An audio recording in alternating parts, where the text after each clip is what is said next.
Heureuse de vous retrouver, mesdames et messieurs, et bienvenue dans cette édition. Pour les titres, rentrée académique 2020-2021 de l'école doctorale pluridisciplinaire de l'Université de Kara. Vous suivrez les détails dans cette édition.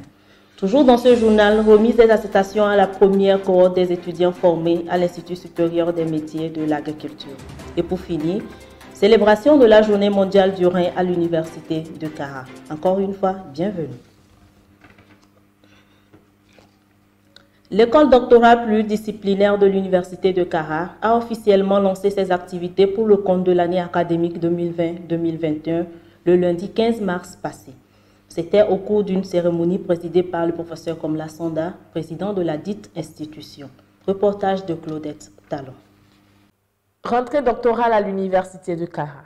Enseignants-chercheurs, personnel administratif, technique et de service, étudiants en thèse de doctorat, étaient réunis dans l'Agora 21 janvier 2004, ce 15 mars, lors d'une cérémonie marquant officiellement le démarrage des séminaires doctoraux pour le compte de l'année académique 2020-2021 au campus sud de l'Université de Kara.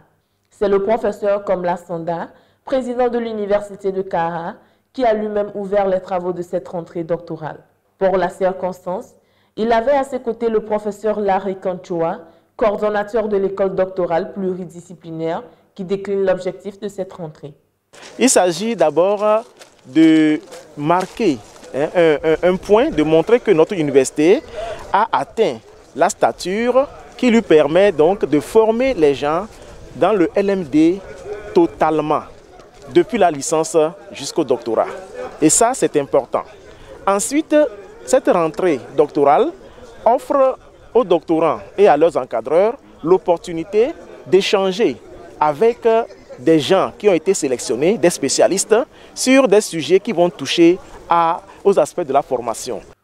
Les participants ont bénéficié au total de 5 communications. Format des études doctorales à l'Université de Kara, la charte des thèses, les opportunités de bourse, l'importance des études doctorales dans le développement de la recherche et pour boucler la série des communications, l'initiation à la recherche documentaire, la plateforme Kerninfo. Les séances débat ont permis aux doctorants de mieux comprendre les enjeux autour de ces communications et leur permet désormais de bien se lancer dans cette nouvelle aventure. Le préfet de la COSA, le colonel Hemou Bakali, a présidé ce vendredi 19 mars une cérémonie de remise d'attestation de diplôme aux étudiants de la première cohorte formés à l'Institut supérieur des métiers de l'agriculture. Parents, amis et proches étaient présents dans la grande salle du Palais des Congrès de Kara pour accompagner ces étudiants et partager leur joie. Les détails de cette journée avec Abdel Felendo. Ils sont au total 53 lauréats à boucler en toute beauté leur formation à l'Institut supérieur des métiers de l'agriculture ISMA. Au terme de 2 années de dur labeur, ils ont reçu officiellement leur attestation de diplôme de fin de formation de parcours master ce vendredi 19 mars 2021. C'est la grande salle du Palais des Congrès de Kara qui a servi de cadre pour cet important événement qui s'est déroulé en présence du préfet de la COSA, le colonel Hemou Bakali, et des représentants des institutions partenaires. Ici, de 4 options, à savoir agrobusiness, management et marketing agricole, protection intégrée des végétaux, phytopharmacie, aquaculture, pêche et technologie des produits halieutiques. Ces lauréats sortent avec le profil de chef d'entreprise agroalimentaire et de cosmétiques, chef de projet agro-pastoraux, conseiller dans les différents domaines de l'agriculture, etc. L'Université de Kara a ouvert l'Institut supérieur des métiers de l'agriculture en 2017 pour répondre aux besoins du monde agricole. Et vous savez que le gouvernement a adopté le plan national de développement qui fait du secteur agricole une des priorités nationales. Et donc c'est pour pourvoir les besoins exprimés par le gouvernement en ressources humaines que cette filière est ouverte. Les étudiants formés sont directement opérationnels en ce sens que, à part la formation théorique qu'ils ont reçue dans les amphis, ils ont également eu à faire des stages dans des structures dédiées à l'élevage et à l'agriculture. Cette cérémonie marque ainsi un nouveau départ pour les récipiendaires qui se disent satisfaits de la formation reçue et qui a permis à plusieurs d'entre eux de sortir avec leurs propres entreprises. Il y a un volet de formation théorique et un volet de formation pratique avec conception du business plan.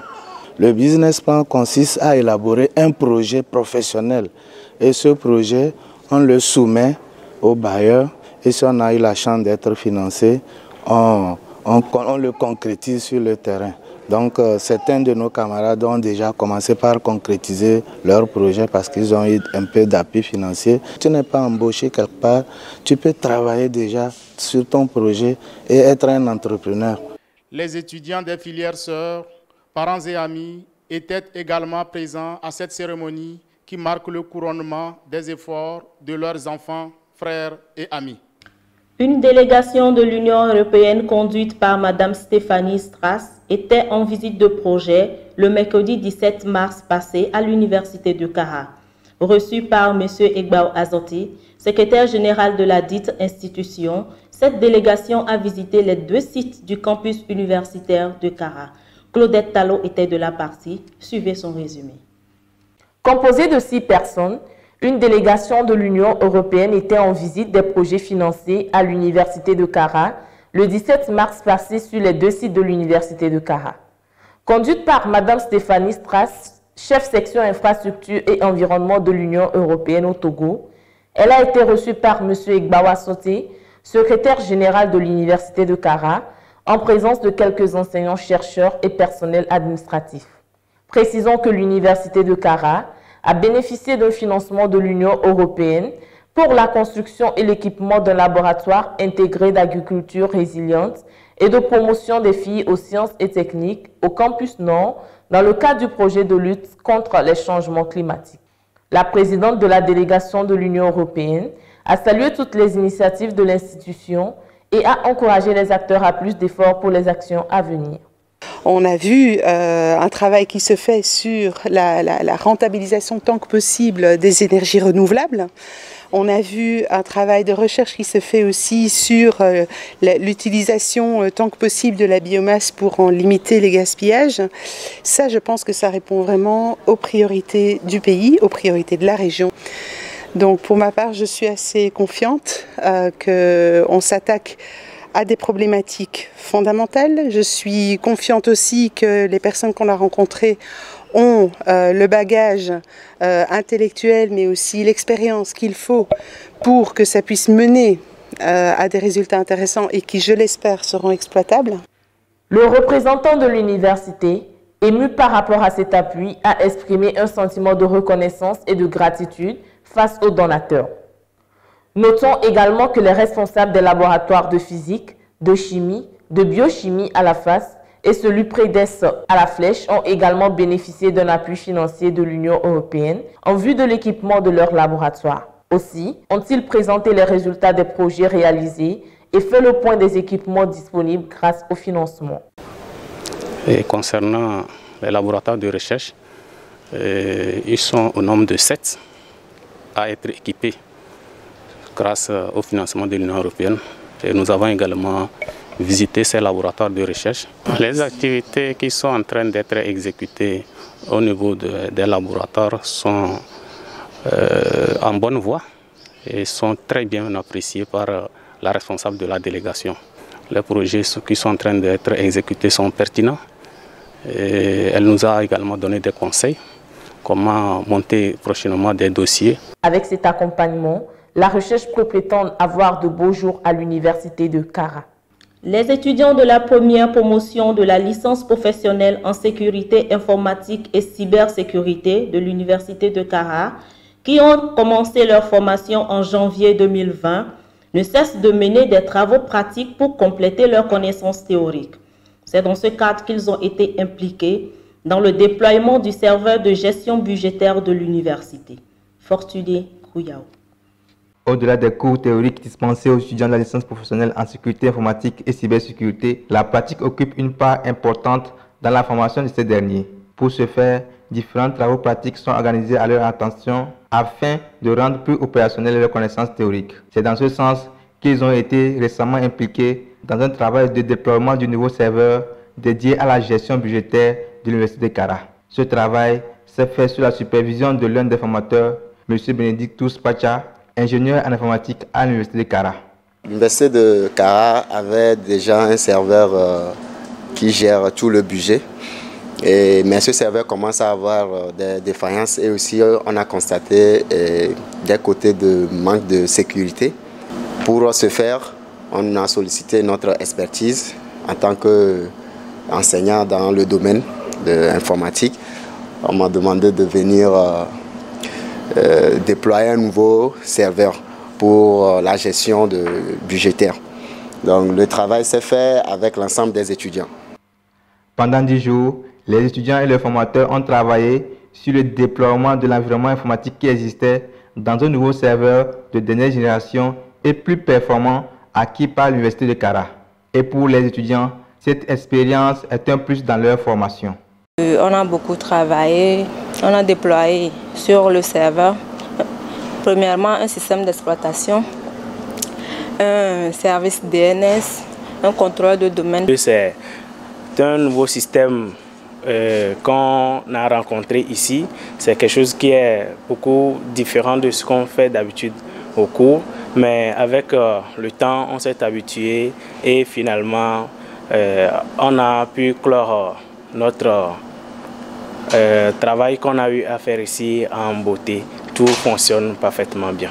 C'est une grande joie pour nous d'avoir des opportunités comme ça, de travailler sur des choses très concrètes et nous sommes très contents d'avoir ces possibilités et ça nous aide beaucoup dans notre formation. Sur les 23 filières professionnelles disponibles actuellement à l'Université de Kara, la licence professionnelle en sécurité informatique et cybersécurité forme des analystes programmeurs, des administrateurs de bases de données, des spécialistes en sécurité des réseaux et des équipements informatiques. Mois de mars, la femme à l'honneur.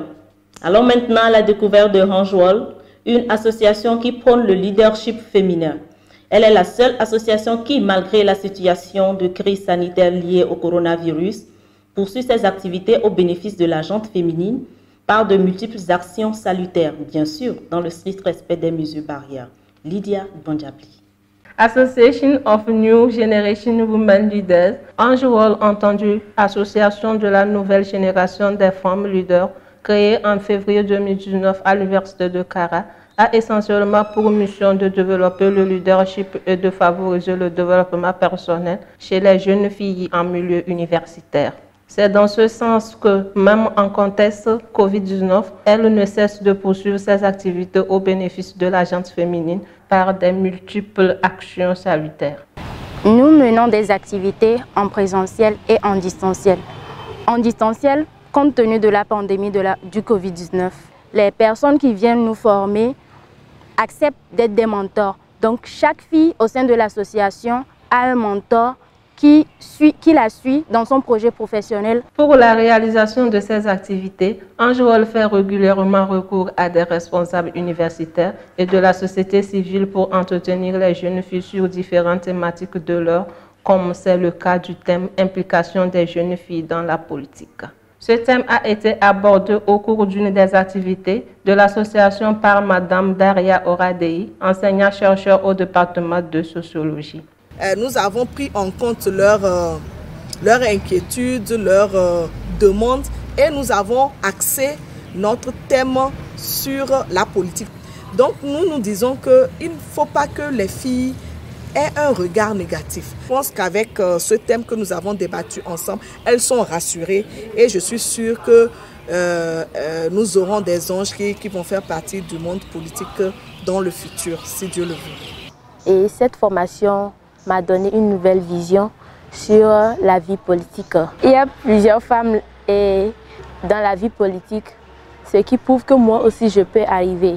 Donc je compte aussi m'engager et puis porter un plus dans la vie politique du pays.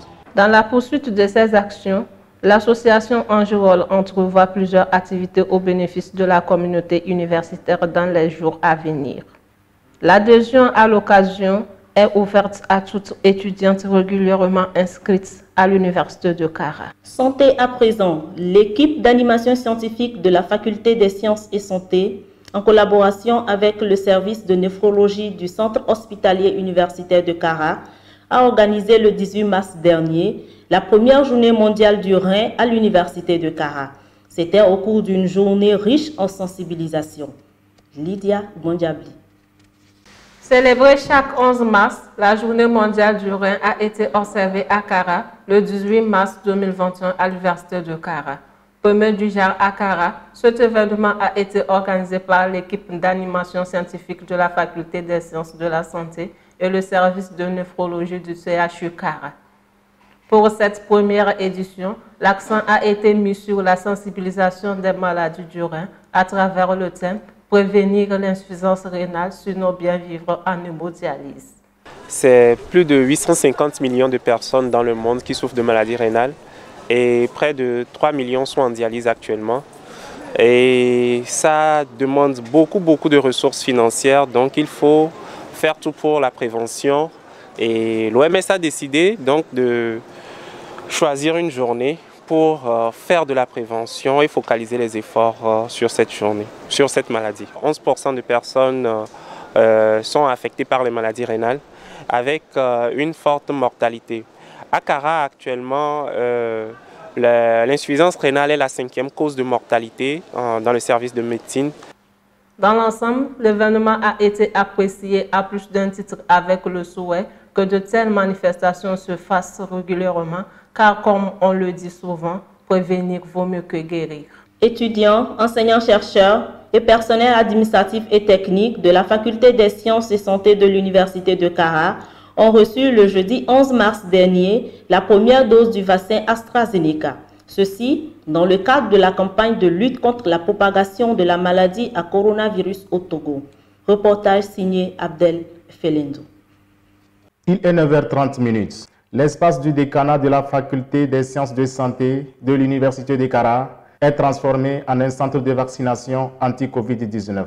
Ils sont enseignants, personnel administratif, technique et de services, puis étudiants de la dite faculté à bénéficier gratuitement du vaccin AstraZeneca. En effet, avec l'apparition du premier cas confirmé de la maladie à Covid-19 le 6 mars 2020 au Togo, le gouvernement s'est engagé à garantir une vie saine à sa population à travers diverses mesures. C'est dans cette logique que la présente campagne nationale de vaccination gratuite contre la Covid-19 a été lancée du 11 au 12 mars dernier sur toute l'étendue du territoire national, avec pour cible première l'ensemble du personnel de santé. L'Université de Kara, reconnue pour sa réputation dans la formation de médecins, n'est pas restée en marge de cette campagne. Cette séance s'est déroulée en présence du professeur Abdoul Samadou Aboubakari, vice-doyen de la Faculté des sciences de santé. Au préalable, nous avions suspendu les cours et nous avions aussi suspendu les stages hospitaliers. Il y a certains de nos étudiants qui sont hors de Kara en stage.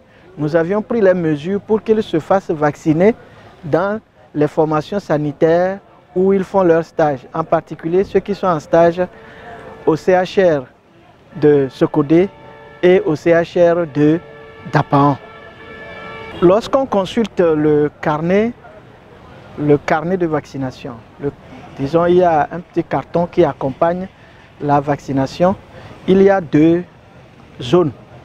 Donc on se dit qu'il y a une première phase de vaccination aujourd'hui et d'ici peu, nous serons invités à faire le premier rappel. Et ça, ce serait par rapport au calendrier établi par les autorités compétentes. Nous nous mobiliserons pour respecter ce calendrier tout en ne perturbant pas le calendrier de l'enseignement. Ainsi, pour le compte de l'Université de Kara, ils sont 318 personnes de la dite faculté des sciences de santé à avoir reçu leur première injection de vaccin AstraZeneca pour leur immunisation. Fin de cette édition. Merci à vous qui nous avez suivis de partout dans le monde. Restez connectés pour la suite de nos émissions. D'ici là, portez-vous bien. Bonsoir.